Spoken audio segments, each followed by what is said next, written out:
वंदे उत्कल जननी। आज आम कथा मानक भाषा। मानक भाषा माने तार किछि मान थिबो। किपरि मान कहबार अर्थ है माने से केते मात्रा रे ठीक से भाषाटा केते मात्रा रे भूल माने केते मात्रा रे गोटे शब्दार्थ को कि वाक्यार्थ को पूरा भाव में विश्लेषण कर परिप्रकाश करिपारे ये सब मानक भाषा ताकि ही कह। आ मानक भाषा हूँ राज्य भाषा जो सरकार सब दस्तावेज जो भाषा अनुसृत हुए आ जो भाषा मानक भाषा कौन कहुए राष्ट्र एक मान्यता राष्ट्र एक सम्मान। आमर ओडिया भाषा हूँ आम ओडिशार मानक भाषा जो प्रथम क्षेत्र जे कि भाषा अनुसार ही राज्यर नामकरण होती से हूँ ओडिशा आ ओडिया। आम राज्यर ना ओडिशा एवं आम कहते राज्य भाषा कौन ओडिया से हूँ प्रथम आमे। तो आमर मानक भाषा आम ओडिया को लेकिन चलिया जहाद्वारा बुझापी सहज हम।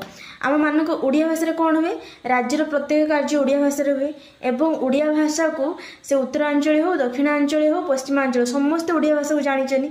ओडिया भाषार व्याकरण मानक भाषा मूल है व्याकरणगत शुद्धता थाए। आम हसई जगार गोटे शब्द हसई कौट लगे दिघे कौट लगे दिघ कौट लगे हस कौट लगे जो ओडिया भाषा आम जापारे व्याकरणगत शुद्धता प्रथम थाए। मानक भाषार व्याकरणगत शुद्धता प्रथम थी एवं सरकार से मानक भाषा को नहीं समस्त कार्य परिचालित करते।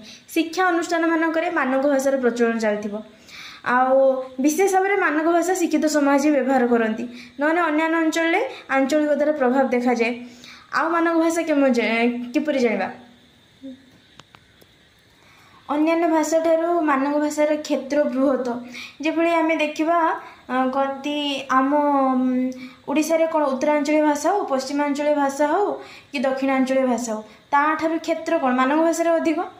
आम मानक भाषा विशेष प्रथम कौटू देखा मिलला आमर भागवत रू कारण भागवत ही स्टैंडर्ड जगन्नाथ दास भागवत ही प्रथम स्टैंडर्ड ओडिया लैंग्वेज लिखाई जार प्रत्येक पंक्ति व्याकरणगत शुद्धतार आधारित एवं प्रत्येक पंक्ति जेति विभक्ति हो कि विभक्ति हो तो व्याकरण अनुसूची अनुसार देखा मिले। प्रथम मानक भाषार शुद्ध रूप से ही देखा मिलता। आ मानक भाषा आम कौन जाके मानक भाषा राज्य स्तरीय भाषा आ मानक भाषा राज्यर सम्मान। मानक भाषार क्षेत्र बहुत बृहत माने आंचलिक भाषा मानक भाषा